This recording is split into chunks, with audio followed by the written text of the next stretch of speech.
नमस्कार दोस्तों। तो दोस्तों स्वागत है एक फिर से मल्टी बैगर स्टॉक के सीरीज़ में आप लोगों का। और यहाँ पर जैसा कि आप हेडिंग देख पा रहे हैं, महिंद्रा का सस्ता शेयर, ये महिंद्रा कंपनी का एक सस्ता शेयर है जिसका करेंट भाव 216 रुपये के आसपास में है। आप अगर इशारा समझ पा रहे हैं, इमेज से समझ पा रहे हैं, तो उम्मीद है आप लोगों ने अब तक अंदाज़ा लगा लिया होगा।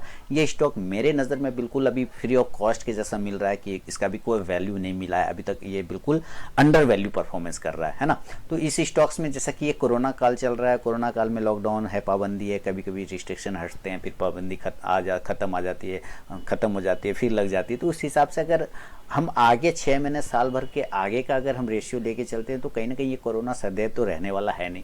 तो कहीं ना कहीं इन सारी चीज़ों पे पाबंदी तो हट जाएगा, तब इस स्टॉक्स में आपको एक बेहतरीन मूवमेंट देखने को मिलेगा ज़रूर। तो पहले हम स्टॉक्स के परफॉर्मेंस को देखने की कोशिश करेंगे, फिर स्टॉक्स के चार्ट को देखने की कोशिश करेंगे और स्टॉक काम क्या करता है उसको देखने की कोशिश करेंगे। अगर ये मेरा सीरीज़, ये वीडियो पसंद आता है तो फीडबैक जरूर दीजिएगा। और अगर आप स्विंग ट्रेडिंग ग्रुप में ऐड होना चाहते हैं तो फायर किसी भी वीडियो के डिस्क्रिप्शन में जाइए, वहाँ पे अकाउंट ओपनिंग लिंक दिया गया है, आप किसी भी उसमें अकाउंट ओपन करें और मेरे स्विंग ट्रेडिंग ग्रुप में ऐड हो जाएं। तो चलिए शुरुआत करूँगा कि महिंद्रा का वो कौन सा सस्ता शेयर है जो मल्टी बैगर स्टॉक है और मल्टी बैगर रिटर्न देने की क्षमता रखता है। सारे लेवल्स एजुकेशनल पर्पज़ के लिए होंगे। आप पहले वीडियो पूरा कंप्लीट देखिए, अब लेवल समझ में आता है, आप अपनी रिसर्च एनालिसिस करिए, देन आप उस पर अपनी पोजीशन बनाने की कोशिश कर सकते हैं। तो चलिए शुरुआत करता हूँ, पहले इसके परफॉर्मेंस को देखते हैं। तो सबसे पहले इस स्टॉक्स के रिटर्न को देखने की कोशिश करते हैं दोस्तों कि आज के दिन में ये वीडियो जो बन रहा है वो बन रहा है 2 फरवरी 2022 के दिन के 11:34 पर।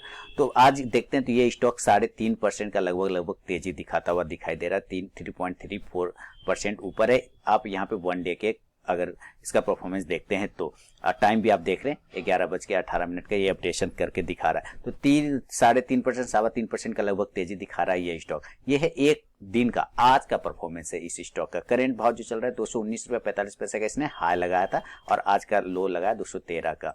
अब हम एक सप्ताह का अगर रिटर्न देखते हैं, 1 वीक का रिटर्न देखते हैं तो 4.41%, यानी कि लगभग 4.5% का रिटर्न आपको इसने एक सप्ताह में, एक वीक में बना के दिया है। और उसका लो की बात करें तो 204 रुपए का एक सप्ताह में लो था और हाई 216 रुपए के आसपास में। 1 मंथ का रिटर्न करें तो 14% से ज्यादा का रिटर्न इसने बना के दिया है। लगभग एफडी से दुगुना बना के रिटर्न दिया एक ही मंथ में। और एफडी 6% देता है साल में रिटर्न, और ये एक ही मंथ में 14% का रिटर्न आपको दे चुका है। अब 1 ईयर की बात करें तो 31.52%, राउंड नंबर पकड़ के चलें तो 31 से 32% का रिटर्न इसने आपको बना के दिया है। और पूरे एक साल का लो देखते हैं तो 128.75 के आसपास में था और हाई देखते हैं तो 267.50, 267.50 का इसने हाई लगाया था। 5 ईयर्स का अगर इसका परफॉर्मेंस देखते हैं तो 5 ईयर्स में इसने आपको 8.5% का रिटर्न दिया। हाँ, 5 ईयर्स में मैं ये मान के चलूंगा कि 5 ईयर्स में उस तरह का रिटर्न ये अभी जनरेट करके नहीं दे पाया। इसीलिए मैंने क्या बोला था, ये अंडर वैल्यू स्टॉक है, यानी अभी स्टॉक को उतना वैल्यू मिला नहीं है जिसका कि वो हकदार है, जिसका कि वो आगे आने वाले समय में करके दिखा सकता है अगर ये सारे रिस्ट्रिक्शन हट जाते हैं तो।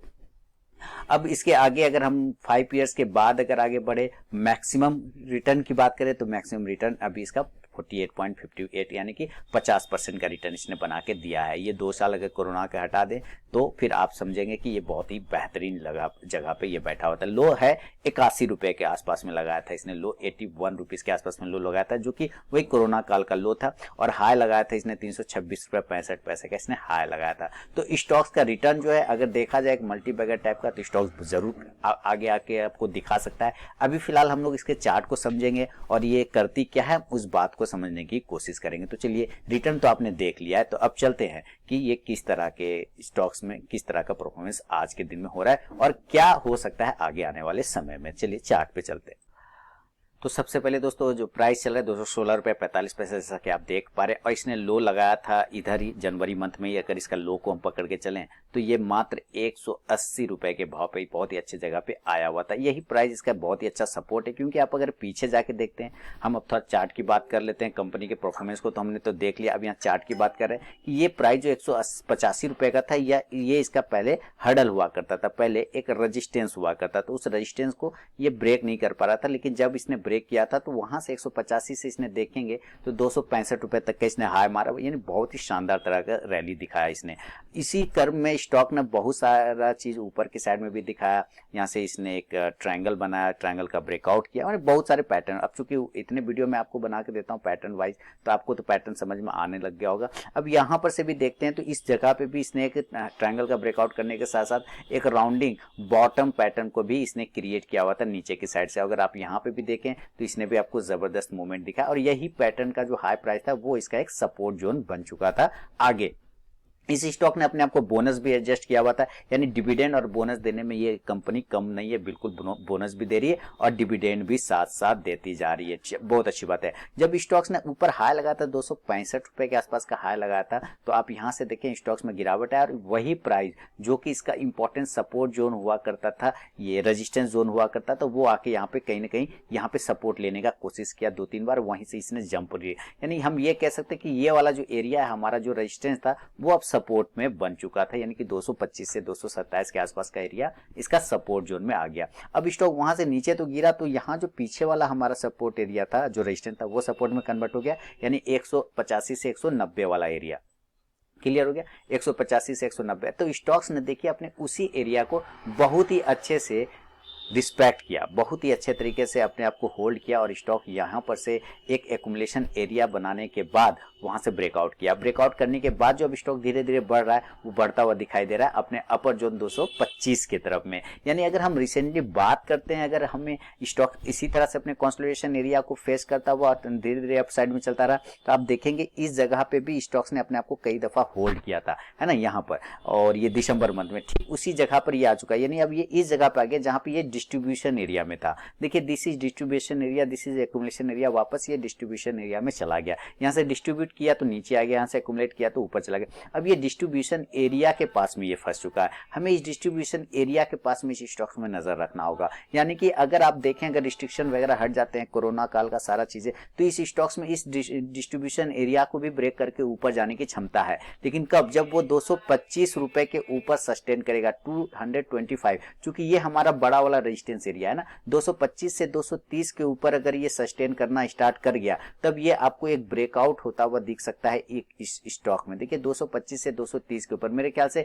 ये एरिया डिस्ट्रीब्यूशन एरिया, इसलिए यहां पर अभी हाथ लगाना सही नहीं होगा। हाँ, जो रिस्की लोग हैं वो पोजीशन भले ही बनाना चाहें तो बना सकते हैं। सही पोजीशन बनाने का एरिया ये एक्यूमुलेशन एरिया था, जहां से स्टॉक्स ने ऊपर की साइड में रैली दिखाया। अब ये डिस्ट्रीब्यूशन एरिया में फंस गया, हमें इस डिस्ट्रीब्यूशन एरिया पर समय बिताना होगा। यहाँ पे जो बड़े लोग पोजीशन काटते हैं, जो लोग बड़े यहाँ पे पोजीशन बना होगा, ये लोग यहाँ पे पोजीशन डिस्ट्रीब्यूट कर रहा होगा, यानी कि बांट रहा होगा, यानी कि सेल कर रहा होगा। जब इसके ऊपर और इस दो रेंज के ऊपर में ये सस्टेन करना स्टार्ट हो जाए, यानी कि 225 से 230, तब हम ये मान के चल सकते हैं कि हाँ, स्टॉक में एक्यूमुलेशन भी कंप्लीट हो गया, डिस्ट्रीब्यूशन भी कंप्लीट हो गया। अब ये स्टॉक नई रैली के लिए तैयार बन रहा है, नई रैली के लिए स्टॉक आगे ऊपर बढ़ता हुआ दिखाई दे रहा है। तो आपको उम्मीद है कि ये स्टॉक का जो नाम हो गया, ये है महिंद्रा हॉलीडे। स्टॉक का क्या नाम है? महिंद्रा हॉलीडे। मैंने नाम यहाँ पे दिखा दिया आप लोगों को, और हटा करके आप यहाँ पे चेक कर पा रहे हैं, महिंद्रा हॉलीडे स्टॉक का नाम है, इसलिए वो थंबनेल भी मैंने इमेज लगाया हुआ था, वो घूमने फिरने जैसा। तो उम्मीद है कि ये स्टॉक जब इस लेवल के ऊपर निकलेगा तो एक बड़ी रैली दिखाने की कोशिश करेगा, और ये धीरे धीरे फिर से अपने हायर जोन जो कि 260 से 65 के आसपास का आया था, एक बार वहां पहुंचने की कोशिश कर सकता है। लेकिन ये एक बार में निकलने के साथ नहीं पहुंचेगा दोस्तों, आपको ये भी मान के चलना होगा कि ये बिल्कुल अप एंड डाउन इस तरह से ये अप साइड में चलेगा। तो आपको ये कभी डरने घबराने वाली बात नहीं। अगर आपकी एनालिसिस सही है, आपका लेवल सही है, तो आप बिल्कुल पोजीशन बनाने से ना घबराएं, अपने रिस्क मैनेजमेंट के हिसाब से पोजीशन बना सकते हैं। मैंने आपको वो लेवल बताया कि जहां पर स्टॉक्स में मूवमेंट बन सकता है, जहां से स्टॉक में मूवमेंट खत्म होता है। तो ये एरिया पे आपको नजर रखना है कि स्टॉक इस एरिया के ऊपर अगर सस्टेन करना स्टार्ट करे तो इस स्टॉक में मूवमेंट बन सकता है। हाँ, अभी मूवमेंट बनाना थोड़ा सा 3% की तेजी तो आज तो है, लेकिन अभी थोड़ा ये डिस्ट्रीब्यूशन एरिया में फंसा हुआ है, तो हमें यहाँ पे नहीं पोजीशन करना होगा, हमें पोजीशन इस एरिया के ऊपर करना पड़ेगा, तब जाके ऊपर के टारगेट 260 तक का हम वेट करके चल सकते हैं। स्टॉप लॉस 200 के आसपास, नीचे इस एरिया के नीचे के आसपास में अगर आप स्टॉप लॉस लगा के चलते हैं तो भी मेरे ख्याल से ये स्टॉक में कहीं कोई दिक्कत नहीं, 200 के आसपास का एक स्टॉप लॉस भी लगाया जा सकता है। तो दोस्तों ये महिंद्रा हॉलीडे का स्टॉक है, जो कि आगे आगे आने वाले समय में मल्टी बैगर रिटर्न साबित करके दे सकता है। फिलहाल तो ये मैंने आपको शॉर्ट टर्म के टारगेट वगैरह बताया है, लेकिन अगर आप बड़ा फोकस रखना चाहते हैं और अगर इंडिया में सब कुछ सही रहा, कोरोना का रिस्ट्रिक्शन हट गया, तो महिंद्रा हॉलीडे आपको एक बेहतरीन मूवमेंट बना के दे सकता है। तो उम्मीद है ये महिंद्रा हॉलीडे के जो स्टॉक्स है, इसका पूरा का पूरा विश्लेषण मैंने कर दिया है। आप अगर इंडिकेटर वाइज देखना चाहते हैं तो 30, 50, 100 जो भी इंडिकेटर लगाएं, ये सारे मूविंग एवरेज के ऊपर ही सस्टेन करता हुआ दिखाई दे रहा है। तो यहाँ पर तो ठीक ठाक है, यहाँ पे कोई प्रॉब्लम वाली बात इंडिकेटर वाइज इसको दिख भी नहीं रहा है। ऊपर वही जो डिस्ट्रीब्यूशन और एक्युमुलेशन एरिया मैंने आपको समझाया, बस आपको उस पर ध्यान रख के चलना होगा कि स्टॉक यहाँ पर क्या मूवमेंट कर सकता है। तो आई होप, उम्मीद है पूरा समझ में आ गया होगा आपको। पसंद आया तो मुझे फीडबैक देना बिल्कुल ना भूलें। मिलूंगा नेक्स्ट वीडियो में दोस्तों, तब तक के लिए बहुत बहुत धन्यवाद।